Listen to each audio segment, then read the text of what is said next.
Shalom saudaraku, dunia yang ajaib. Mari nikmati berkat Tuhan melalui ciptaannya. Mari alami keajaibannya setiap hari, melihat kebesaran Tuhan melalui dunia yang menakjubkan. Yang ditulis oleh pendeta Doug Batchelor. Mari kita berdoa.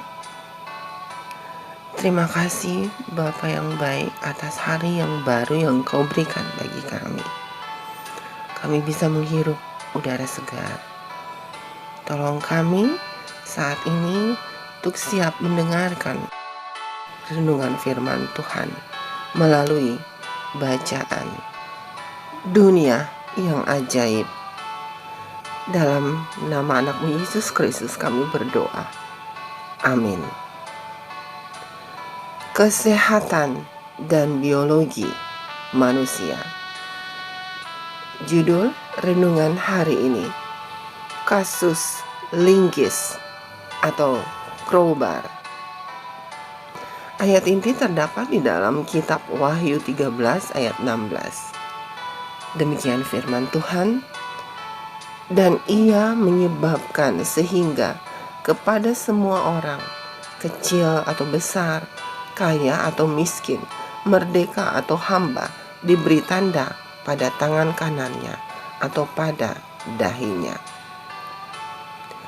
Penjelasannya, pada tanggal 13 September tahun 1848, seorang mandor kereta api berusia 25 tahun di Vermont bernama Phineas P. Gage sedang mengemas bubuk peledak ke dalam lubang dengan batang besi. Sayangnya, seseorang lupa memasukkan pasir ke dalam lubang untuk menutupi bubuk peledak tersebut. Tiba-tiba terjadi percikan yang menyebabkan ledakan kuat dan menyebabkan batang besi seberat 13 pon atau kira-kira 5,9 kilo dengan tebal lebih dari 1 inci atau kira-kira 2,5 cm dan panjangnya 3 kaki atau kira-kira 92 cm terdorong dengan kekuatan peluru menembus kepala Gage. Besi itu masuk ke bagian kiri bawah tulang pipinya, menembus otaknya, dan kemudian keluar dari bagian atas kepalanya. Hebatnya, kecelakaan traumatis ini tidak membunuh Phineas. Faktanya, dia mendapatkan kembali kekuatan fisiknya dan hidup selama 13 tahun lagi. Dia seperti sehat secara mental. Dia bisa berbicara dan melakukan tugas fisik dengan baik. Dan ingatannya tampaknya tidak terganggu. Tetapi teman dan keluarganya tahu bahwa dia bukan lagi orang yang sama. Sebelum kecelakaan itu, Phineas P. Gage adalah pekerja yang sangat dicintai dan bertanggung jawab. Dia dikenal oleh semua orang sebagai orang yang saleh, hormat, dan dapat diandalkan dengan moral yang tinggi.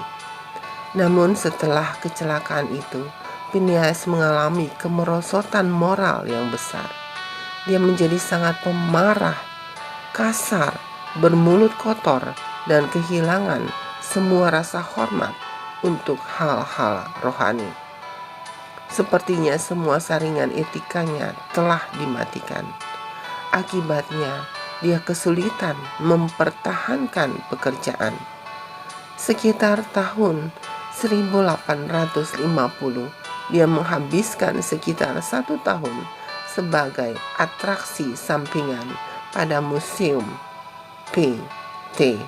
Barnum di kota New York, di mana dia memamerkan lukanya dan batang besi yang nyaris merenggut nyawanya.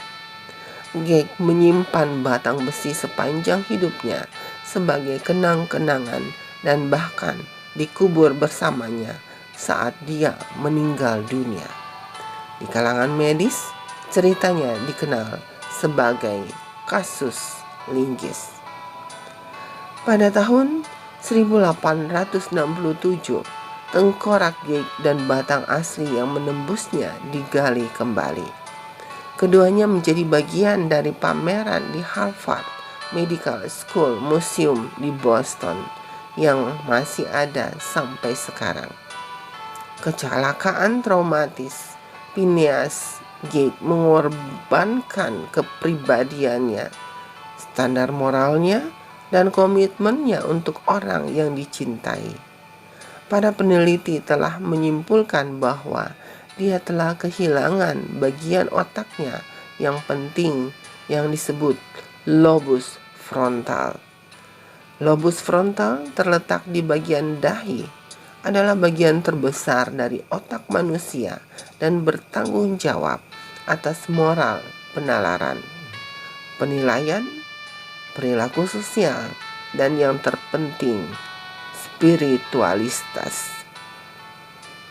Saudaraku, adalah sangat menarik bahwa dalam kitab Wahyu, musuh Allah, sang binatang itu, berusaha untuk memberi tanda pada dahi semua manusia. Sedangkan 144.000 membuat nama Allah Bapa tertulis di dahi mereka. Wahyu 14 ayat 1. Tanda kekuatan manakah yang mengendalikan hidup Anda saat ini? Sungguh contoh yang kuat dari nas Alkitab kita untuk hari ini. Kita berdoa. Oh Bapa kami yang bertata dalam kerajaan surga, ada pelajaran penting yang kami baru saja dengarkan. Tolong kami Tuhan, sehingga moral kami tidak hilang begitu saja. Tolong kami untuk selalu mengendalikan hidup kami, bermohon kepadamu sehingga hidup kami layak di hadapan. Kami berkata-kata, berbicara, bertindak, berperilaku sesuai dengan kehendak-Mu. Terima kasih Tuhan. Tolong dengar seru doa kami. Dalam nama anak-Mu Yesus Kristus kami berdoa. Amin. Saudaraku, demikianlah renungan kita hari ini. Tuhan memberkati. Amin.